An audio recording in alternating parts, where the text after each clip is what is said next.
Hello everyone, you're watching AFL.com.au. Welcome to a special edition of Prime Prospects. Nat Edwards and Cal Toomey with you. And Cal, day 2 of the 2018 NAB AFL draft is done and dusted, and we are done for another year. Yeah, we are. Well, until the rookie draft happens, but the national draft is over. It's a bit of a grim day here in Melbourne, but it was good to be inside today to see all the picks unfold. And there were plenty of surprises along the way. Yeah, let's get through some of those. And of course, today was meant to start with West Coast at pick 23, but they ended up trading that one to the Gold Coast Suns. They did. They're in demand. I know a few clubs are looking to trade up to that spot. I think GWF's are looking to get up there. Melbourne as well. In the end, they did the deal with Gold Coast, who were really keen on Jez McLennan, who's a marking, rebounding defender from South Australia. So he went and joined Jack Lukosius, Isaac Rankin, his South Australian teammates this year. He'll go and be a Sun with them next year.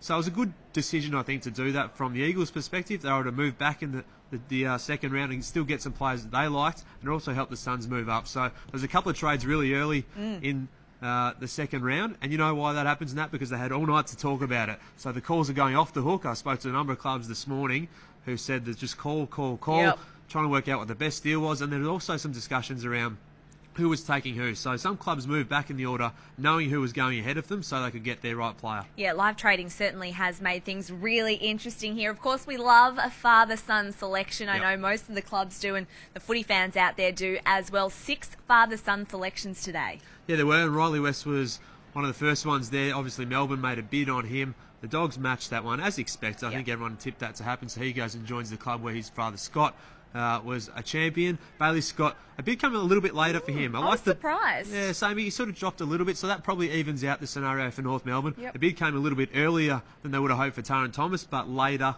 for Bailey Scott. So it evens itself up there. I like the fact that Geelong bid on him. They were in the running to get him as a father-son. His father played at Geelong and North Melbourne. They made the bid, kept the Roos pretty honest, so he joins them there. Ben Silvani, Oscar Brownless are other ones who joined later on in the draft. Joel Crocker as well became a North Melbourne player. So, and Will Kelly too, the Collingwood father-son, was one of the best tall defenders in the draft, so he joined the Pies. Yeah, great news for the Kelly family. Now, there was a little bit of a surprise because Hawthorn Next Generation Academy player Irving Mosquito, he thought he was probably going to end up at the Hawks. He's been training with them in the past few weeks, but Essendon put in a surprise bid. Well, you're a Hawthorn supporter. I know you hide it, but you are a Hawthorn supporter. I don't think I hide it.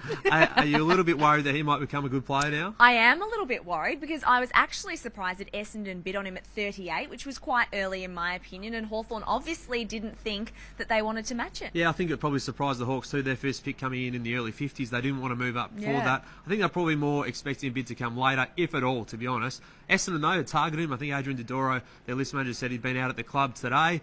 Irving Mosquito. Did a fist pump, Adrian Dodoro. He was very excited. They lost a couple of small forwards during the off-season, so he comes in. He would be the next cult hero at Essendon if he can get his footy going, next to Anthony McDonald, Tipungwuti. So a small forward there, Irving Mosquito. Great name. Plenty of buzz about him.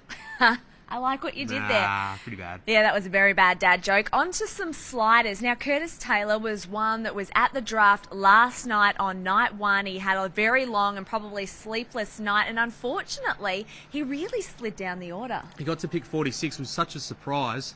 He was actually here today as well with his family, so I did feel really sorry for him, sitting in the room just behind us for hours at Marvel Stadium, just waiting for that moment to come where his name was called. West Coast were interested in him. They were thinking about him with the picks in the 30s. As well as their picks in the 20s before they traded. So, look, he got to North Melbourne. I think that's a good club for him to go to because he's a half forward. He's got real skill, real dash up forward. He's good on the lead as well. So, someone who I think will play some senior footy next year and beyond. But as you say, he did slide a little bit, and that'll be his story of draft night. I guess now he's got the chance to go and prove to people that he should have been taken a little bit higher. Well, thank goodness he got picked up by the Roos indeed. Now, of course, we know every year there are the hard luck stories, and there are boys out there who miss out on the national draft. Take us through some of those unlucky boys. I think one of the ones that stands out to me is Tom McKenzie, a hard-running half-back from Vic Metro and the Northern Knights. He had some interest in the 30s. The right clubs who liked him probably weren't there in the end. So that's what happens on draft night and draft day.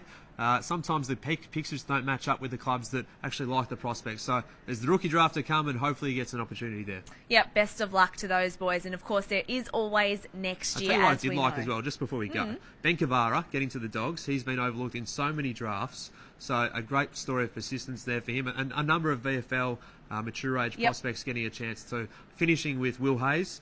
the Footscray VFL player. He's going to the Dogs. So the Dogs have picked up a couple of mature ages there, and I really like the fact they've given those guys a chance because they've deserved it. Exactly, and it gives hope to those boys who weren't actually drafted over these last couple of days. All right, Cal, you have done a fantastic body of work. You need a rest now. What are you going to do? What do you do with yourself when the draft's not on? We'll move on. We'll move on to the 2019 crop. Check out afl.com.au over the weekend. Find out the next best players to look at next year. All right, we can't wait for that. Of course, we will have another episode of Road to the Draft podcast on afl.com.au and the AFL Live app next week. Until then, we'll see you later.